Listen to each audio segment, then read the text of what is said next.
Welcome to the New Media Lab. I am your host, Rob Southgate. Today, I have a very special guest. I have Jim Harold from the Paranormal Podcast on as my guest. Jim has had a successful podcast running for the last 10 years. He's also an author and a YouTuber, and he just shares a lot of great knowledge in this interview. Enjoy. Jim, thank you so much for joining me here in the New Media Lab. I am truly excited to have you here. I am a big fan. Well, thank you very much. I appreciate that, Rob, especially, you've got your podcast network, and when you hear that somebody else in the field enjoys what you do, it's all that more gratifying. Well, you don't know this, but way back when we started, now we're not way back like you. You're way back 10 years. Yeah, right? Way back. Yeah, I'm one of the old guys. You're one of the old guys. We started about 2.5 years ago. And one of our first shows was a show called Input Junkie, where we just talked about stuff we thought was cool. And in one of the very first episodes, I talked about your show. And then I talked about when you came out with one of your books with ghost stories. And I promoted and told people, hey, go to Amazon. Thank you. And you were kind enough to, I put that out there and I just sent you a note like, hey, we mentioned it. You were kind enough to send me a note immediately back saying, thank you so much. It was just, I could tell it was you. Right. And I think that's important. So that's kind of what I want to talk about with you. One of the reasons I do this is to expose listeners to other cool new media out there. And if somebody isn't a paranormal listener, they may not have checked your stuff out, but I think it's worth it no matter what you're into because it's a good podcast and you've got great content. Well, thank you very much. I've had a lifelong, this is kind of like the perfect job for me. I've been doing this full time I'm starting to lose count, but this year, mid-year will be 4 years full time. And I've been podcasting, as you said, since 2005. And for me, it's the perfect job because I grew up as a little kid. I'm in my mid-40s. And I grew up walking around the house with a flashlight, talking into it, saying I'm Bob Barker. So I love broadcasting.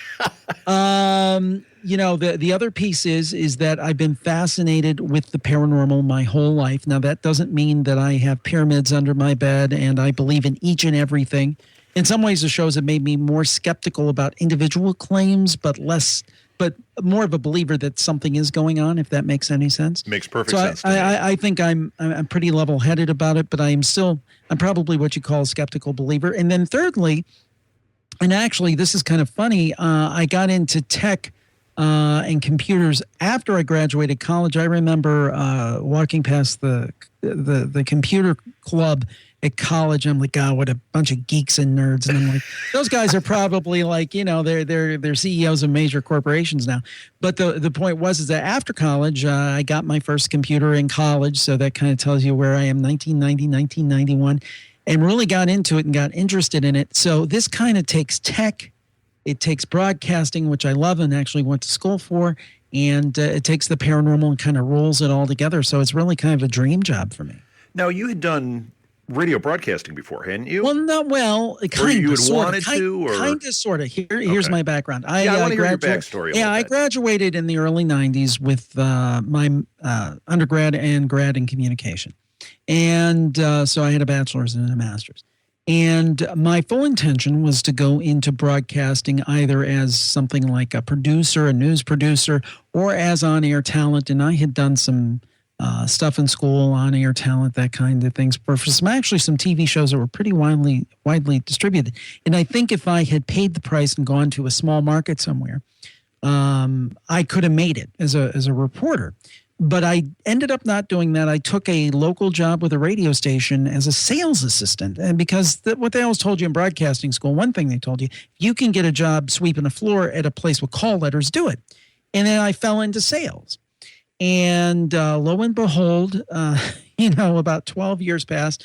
2005, I'm looking at it and I'm like, okay, well, I guess that whole broadcasting dream's over. I was working in media. I was working in radio, worked the majority of my career working for the man in radio, but on the sales side. Now I got to do some cool things like write copy and so forth, but it wasn't really my passion. I always wanted to be on air, but good luck, in traditional radio, getting on air saying, I was really good in college, but right. That's been 12 years ago. And they would say, well, we have this nice block of time that we can sell you for $500 a week at 6:30 on Sunday mornings. So I heard about this thing called podcasting. And I had always been a talk radio geek forever. Loved it. Listened to, I remember listening to Larry King pre-CNN on Mutual overnights. If you remember, as a little kid, there's something called CBS Radio Mystery Theater that was absolutely. Yeah. So I'm a radio geek too. I used to love all that stuff. I love that stuff. So I'm like, this podcasting thing, I could actually do like a little radio show out of my house just for fun.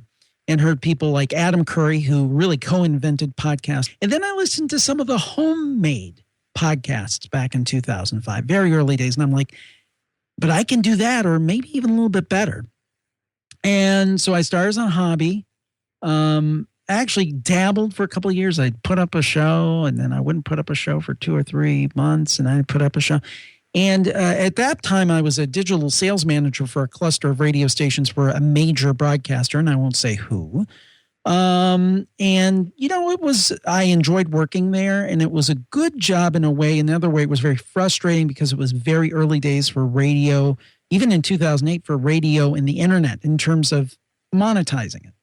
And I was kind of beating my head against the wall. And this was a job where, frankly, I probably had about 25 colleagues around the country. And once I'd been in the position for 3 years, there was only 1 or 2 people left that I started with. It was a high burnout position. And in 2008, I remember I was one of my kids' T-ball games. And I kind of was listening with one ear. I was bad. I was listening to Dan Carlin, who is a fantastic podcaster, probably, for my money, maybe the best podcaster out there who does. His history show is fantastic. Yeah, hardcore history. And I was listening to that, and he had an ad for Audible. And I'm like, Jim, you're beating your head against the wall with this traditional job. And you've got people emailing you every week saying, when's the next show coming out? Now, I'm not the brightest bulb in the bunch. You got this one place over here, you're beating your head against the wall. Nobody wants, the salespeople don't want to sell it. I thought I was pretty good at my job, but it was, kind of fighting a losing battle.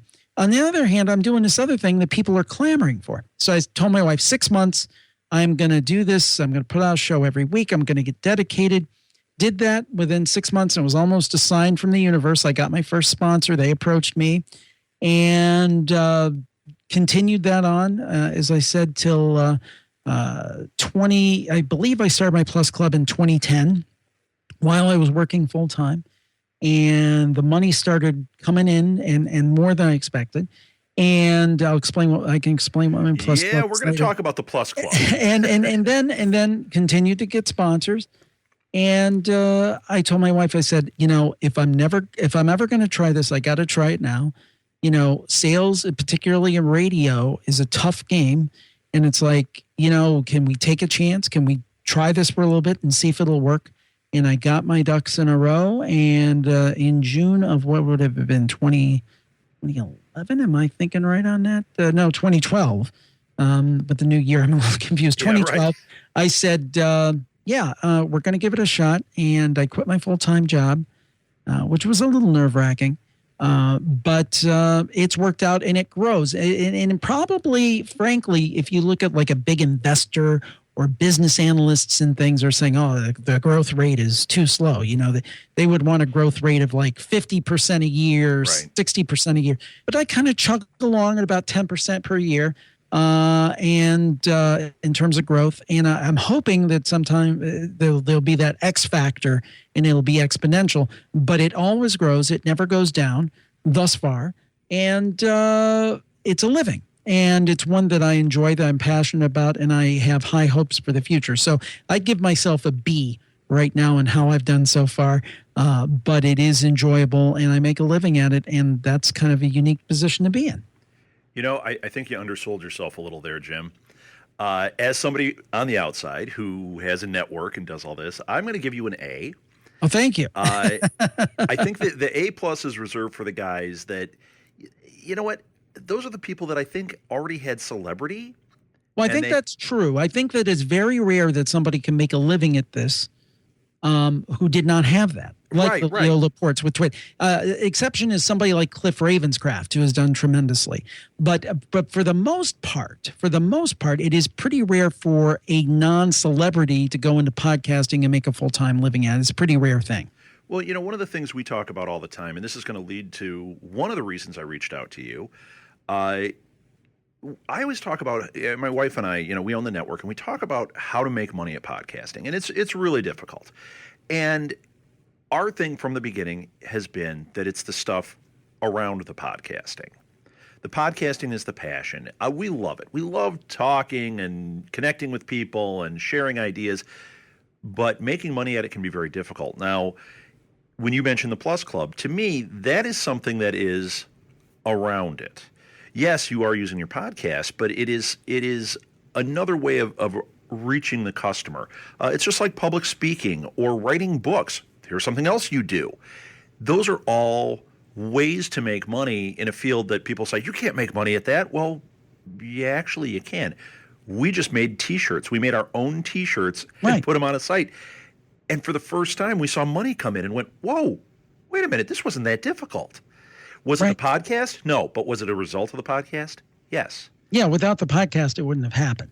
So let's get, before we do the Plus Club, you've written books, True Ghost Stories. I have a couple of them. I really enjoy them. I love the show.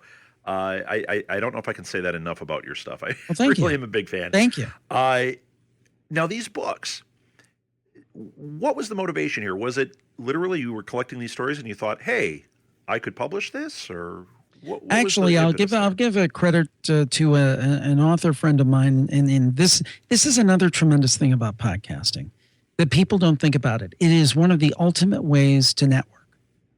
Nobody knew me in the area of the paranormal, and now I can pretty much get any guest I want. There may be a couple of exceptions, but I've had the biggest people on the show. So anyway, first of all, I'll just mention as a side.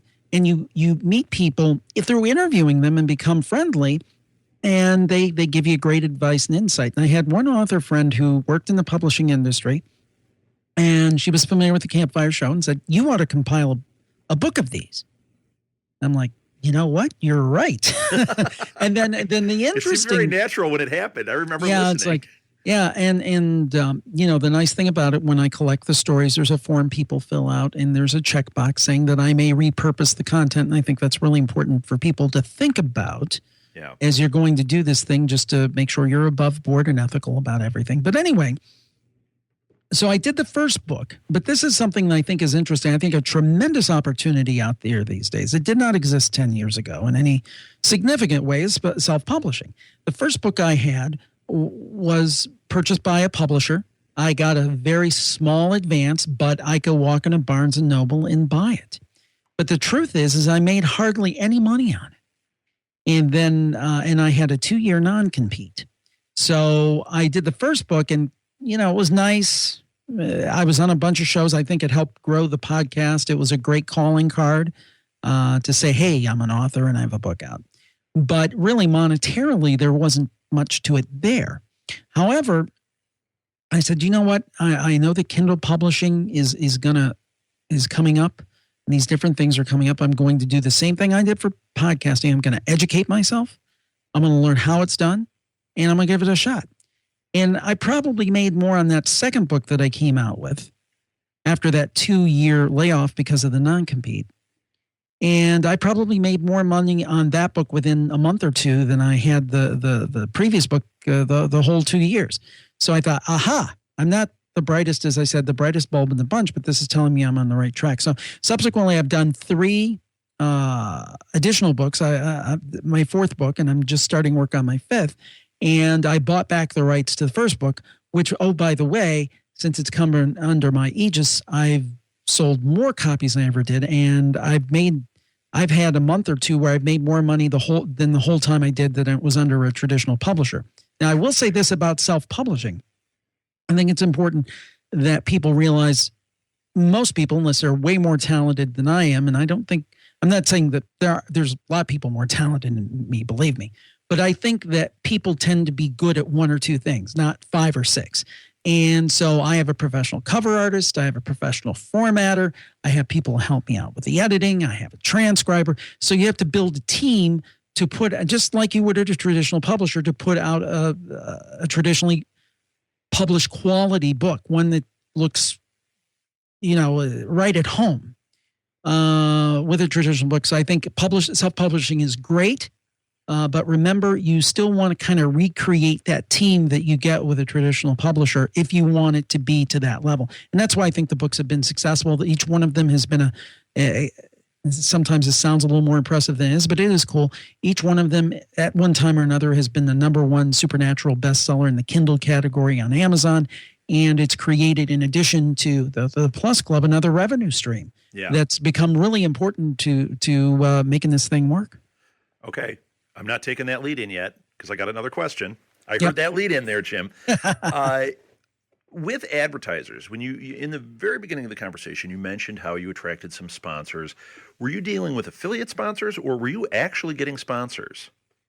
No, this was I think since the beginning of the program, I had done the Amazon thing, which I still think is very valuable. But this was a sponsor. You got an actual CPM, sponsor. Yeah, I actually got sponsor. And then, there's two different ways to go about this. And I'm still not happy, specifically coming from ad sales, where I'm at yet with this. This is something I think that I can grow as time goes on and do a better job. But I have worked with third-party companies that have done a great job for me. I have also gone out and had more success in the last year or so independently contacting companies. Sure. So I think that if you use a mosaic of those techniques, which I think it helps, my radio background really helps because I know how to contact somebody directly. I know when maybe to go through a third party. I think all of that helps me. So I guess my point is that I think advertising is important, and I think you can get it, and I think that's only going to increase because companies are now starting to see the value of podcasts with things like Serial and This American Life and all that, and I think there's a trickle-down effect. A lot more mention of it in places like the Wall Street Journal. Like you're seeing it come to light more, so people are definitely more aware of what it is. I know for the first, even now, but definitely the first 2 years of this, it seemed like every other conversation was, what's a podcast? And I'd have to go through the whole thing and explain it. And I still feel like we have to do that some, but people are catching on somewhat. Yeah, and I think it's going to be a process, but I think you see, I mean, I remember, and even Leo Laporte, whom I think is like he should be on the Mount Rushmore of podcasting. But he's fantastic. But I think at one point he said something like podcasting is dead. Maybe 2 or 3 years in. And the thing is that, I remember in 2005, it was on everybody's lips. Right. And 2006, everybody's lips. Then podcasting is dead. Podcasting is dead. And then all of a sudden it's back. Well, we have a couple of things. We have, first of all, just the general populace getting more in touch with technology, younger people. They learn throughout school. So just the general populace is getting more tech savvy. Then you have probably the biggest thing, the smartphone. But I still think there's more innovation to make podcasts easier to listen to. And you have now the integration of with Android Auto. And I used to be called CarPlay for Apple. I don't know. I think they may have changed that name. But these integrations into automotive systems where I can tell you, working from traditional radio, that is where the rubber meets the road for traditional radio. That is where they make their money, in the drive times. And I think that's going to be true here too. Yeah, I don't know if it's the drive times as much as the accessibility in the car. Right, but that's when most people are in the car, isn't during the commute. So I guess what I'm saying is that, for me, I'm kind of an odd duck because I have a foot in both worlds. I mean, I'm kind of a guy that grew up with, when I first started work, we were still using fax machines and stuff, but I was always the computer guy. And it's like, I remember being the sales assistant and all the salespeople older. Oh, he knows how to do that on a computer. So, but I still had that old world background, so I can have appreciation for both. I can tell you, I think traditional radio long-term is in big trouble for a couple of reasons. One is that and this is probably beyond the scope of the show, but with the addition of people meters, which is a meter that it's a different way of measuring ratings, an actual meter that people wear. Program directors got obsessed with cutting talk. And this will make sense in a minute. And well, the point is that that's cutting your nose off to spite your face, because they would say, oh, we looked at the figures and there's a huge tune out when people start to talk. But the thing is, these days with things like Spotify, Pandora, Apple Music, if you're listening to a music station on a traditional radio station for music, you're kind of wasting your time, because you can get a much better selection and much more personalized selection with those services I just mentioned. And the thing is that as those things become easier, the music side of radio goes away. And then now podcasting is coming up and giving people a real solid alternative to talk radio. So radio has essentially said, we don't really need these personalities. Let's put the same person on in 500 markets. And I think they're cutting their nose off to spite their face. I think there's a tremendous opportunity for podcasting to kind of slurp up a lot of that audience out there that radio has had for 70, 80 years. I think is there's more accessibility in cars and that. It's easy. Well, it's going to do that. Yeah, right now the only advantage that radio has, well, two advantages. One, the install base is ubiquitous. I mean, the average American home probably has 10 radios in it. And the ease of operation. I just push a button. Once podcasting gets to that point where I can just push a button or two, and it's not like I got to download this, and it's getting there. I mean, the podcast app is a good app for Apple. Obviously Google is rolling out podcasts. Right. I know it's supposed to be happening any time. I already submitted my podcast months ago. I don't know when that's happening. But as this becomes better, I submitted 80 podcasts, Jim. I'm waiting too.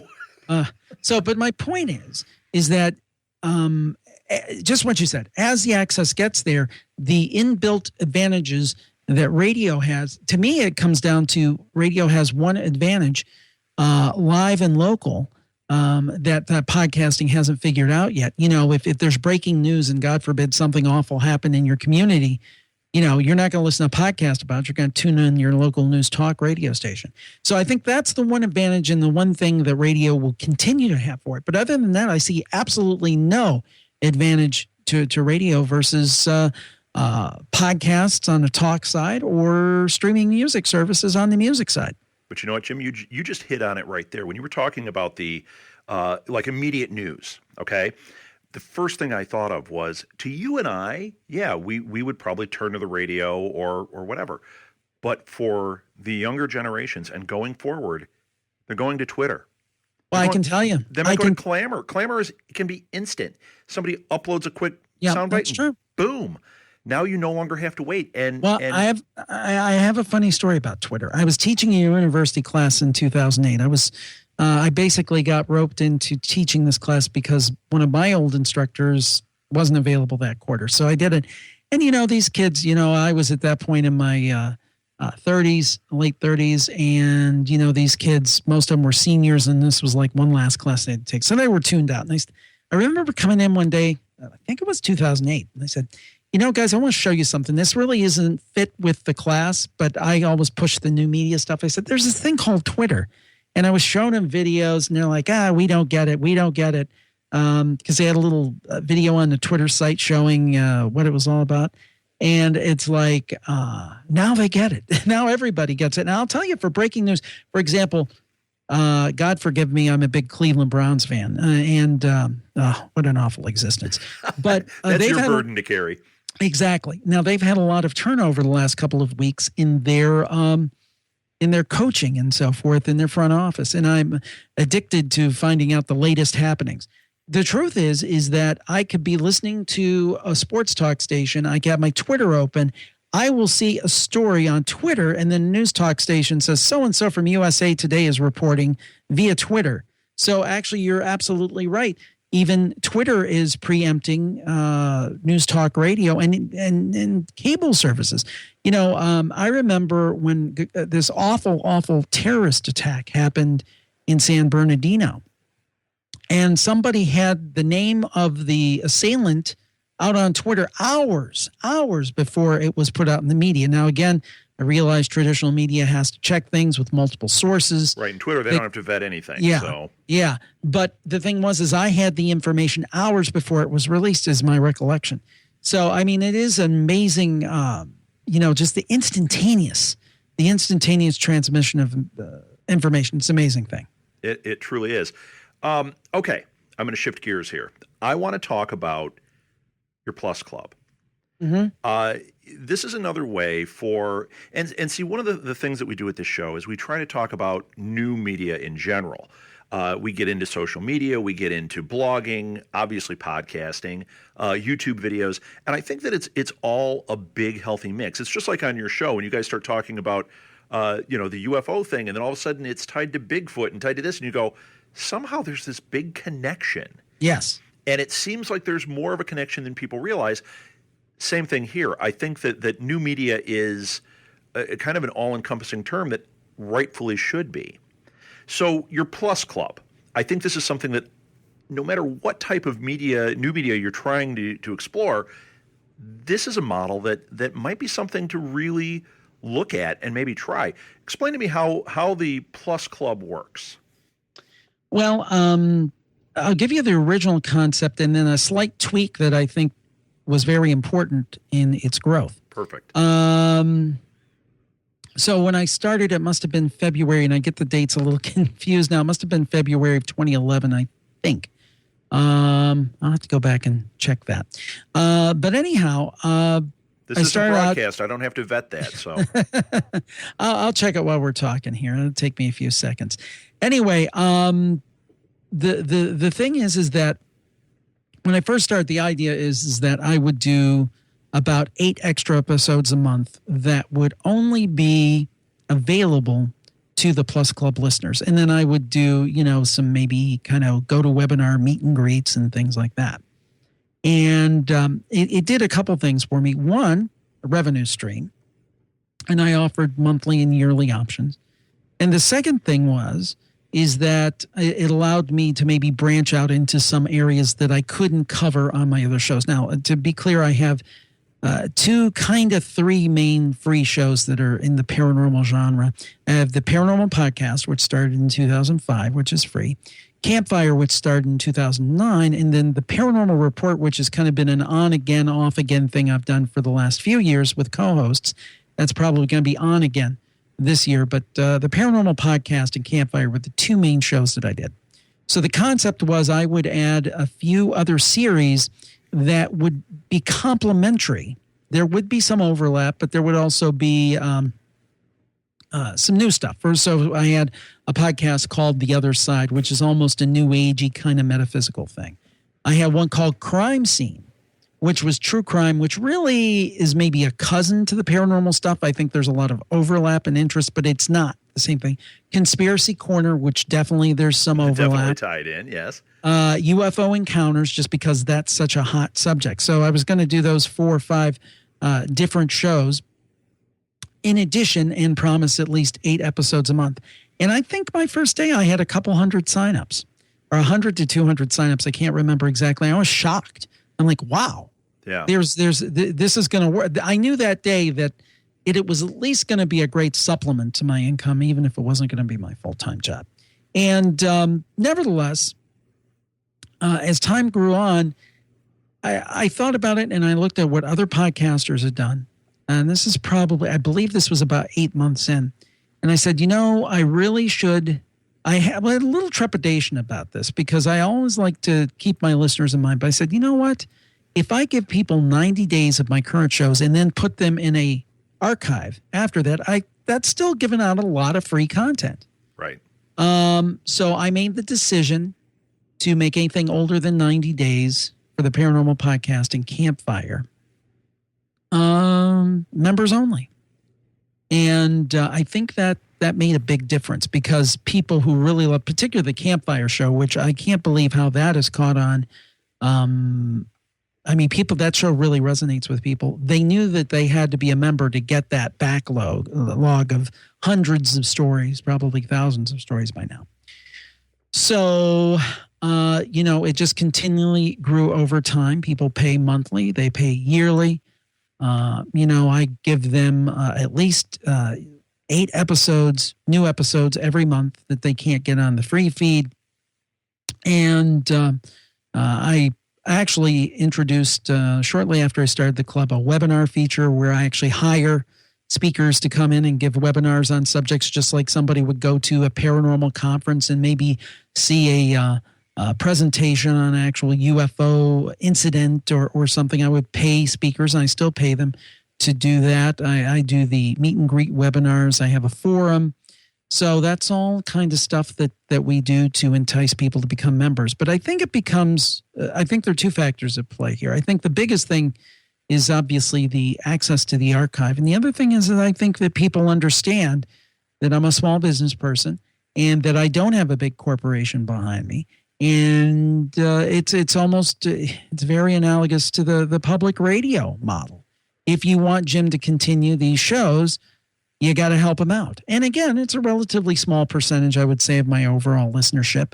But that's the way it is with any freemium product. Sure, absolutely. And it's interesting because I kind of have a split personality. I have my business side, which is very businesslike. But I also have a legitimate interest in this stuff. It's not like I'm just doing these shows like I would do a show on. One of my jobs in my past life was working for a media company that did vertical magazines and vertical markets, like for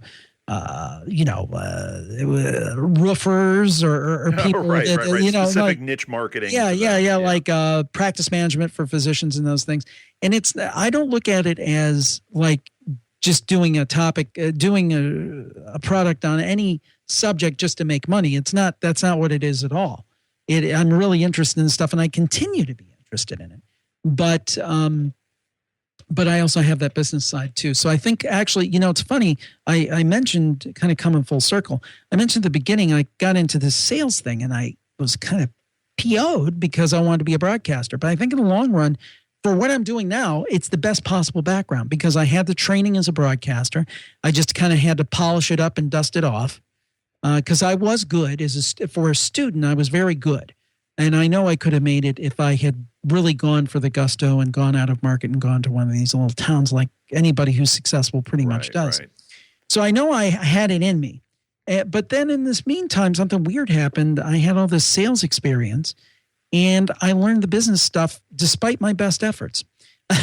So now I've kind of, I kind of joke that the sales department argues with the programming department in my brain, but it's a lot of fun.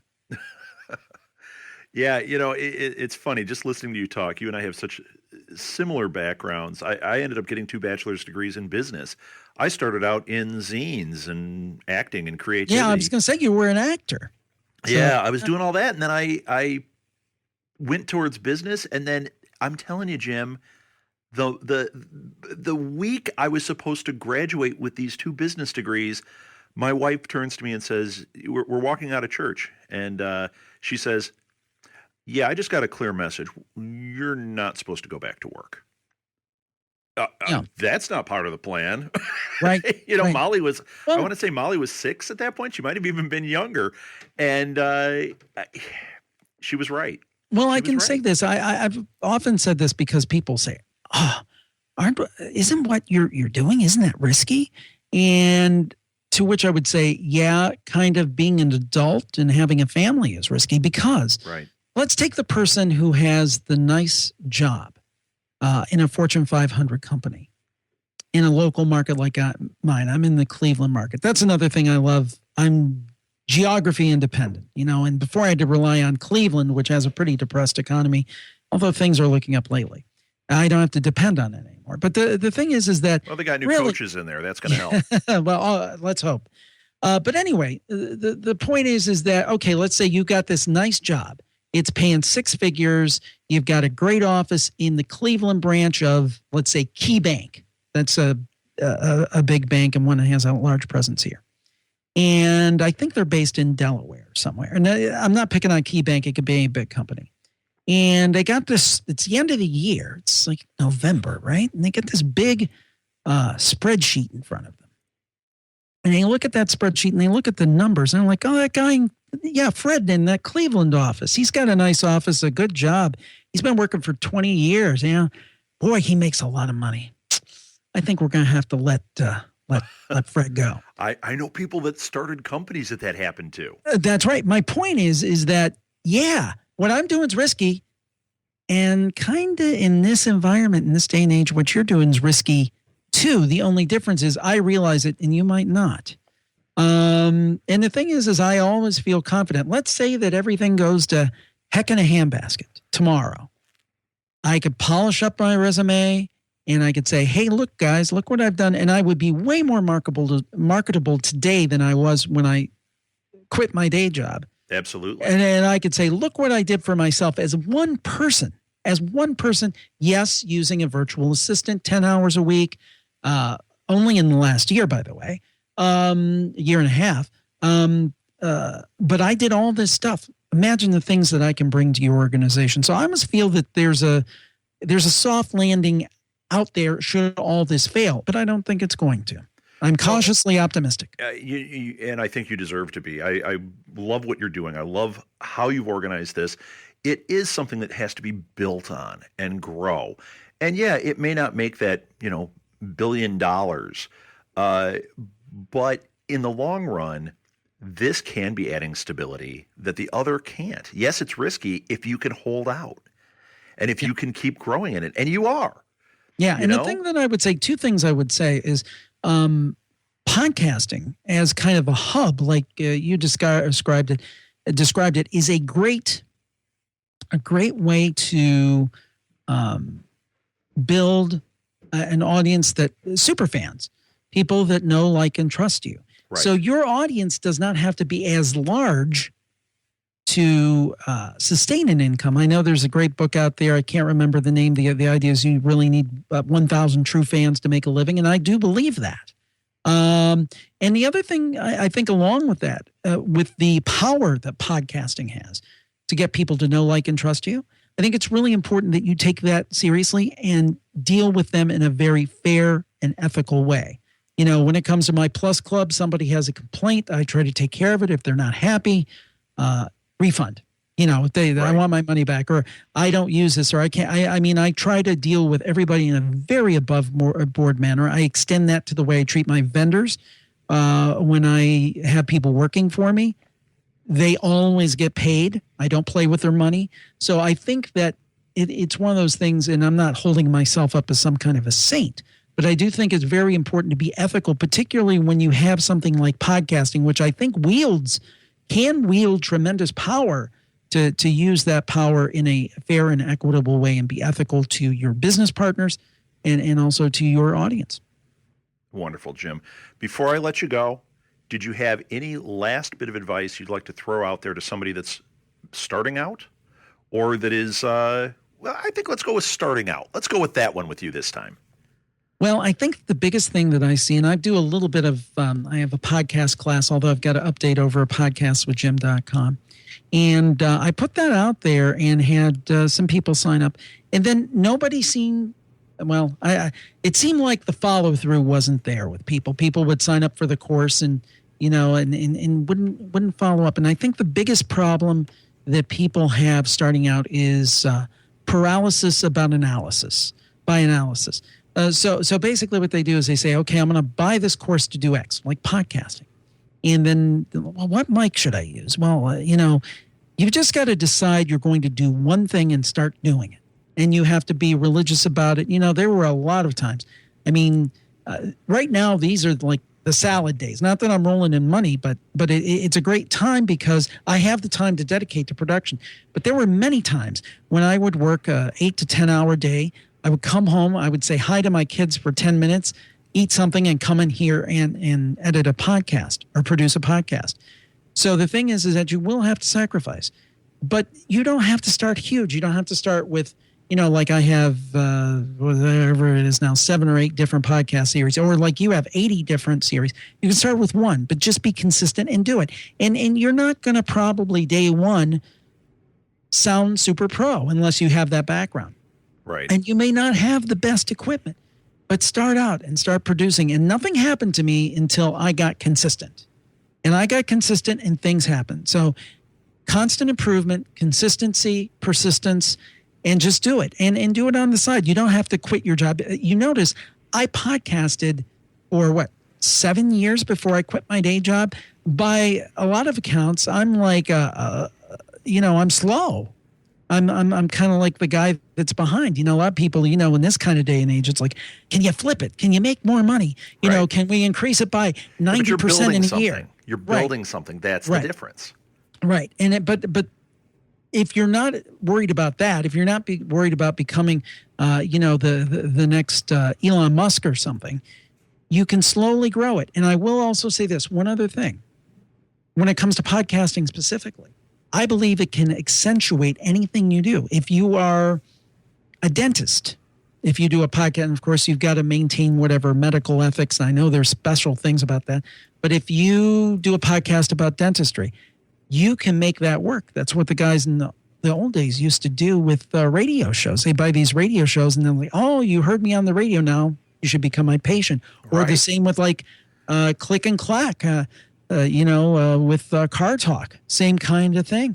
So I think podcasting is a tremendous, new media in general is a tremendous opportunity, but I'm a big fan of podcasting. So everybody just start slow and just be determined you're going to do it and be consistent. And also, while you're doing it, tune in to my podcast at jimharold.com and on iTunes. And also, I should mention, if you're not into the paranormal, I also have a classic TV podcast called TV You Grew Up With at tvugrewupwith.com. And maybe you'll like that. But I really appreciate your time today, Rob. It's been a lot of fun. Sorry if I prattled on and on. Not at all. In fact, I want you to give it just a little bit more prattle. How else can they reach you? Email, Twitter, what have you got? Yeah, I'm at the Jim Harold on Twitter. Also, you can go over to my website at jimharold.com, and over there you can find the email me button and email me. Also, I'm on Facebook, of course, under Jim Harold, or you can even join my virtual campfire group for free. That's the virtual campfire group. And then also at my website at jimharold.com, you can sign up for my free weekly newsletter. So there's a lot of different ways to connect. The podcasts are on iTunes and wherever fine podcasts are heard. And you missed one. You do have a YouTube presence. Yes, I haven't done that much with it lately, but we're going to be putting that back. I'm actually getting into a new tool.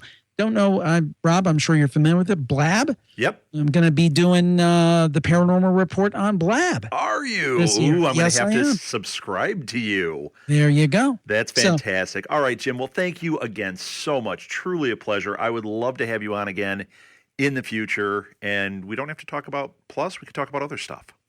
Sounds good. Thanks, Rob, and have a great 2016. You too, Jim. Nothing but good luck to you.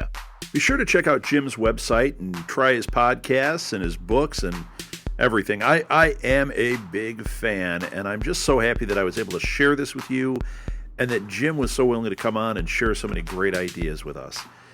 You can follow me on Twitter at rsouthgate. You can follow our network at SMG Pods. You can find past episodes of this podcast and all of our podcasts, the 80 that were mentioned, at our website, which is www.southgatemediagroup.com. Be sure to send in any questions or comments to our email, which is southgatemediagroup@gmail.com, or you can connect with us on Facebook under Southgate Media Group or tweet us. And I will be happy to address those questions. We're thinking about putting up a blab, as Jim mentioned, once a week where we address questions and comments. Thanks again for listening, everybody, and until next time, keep creating.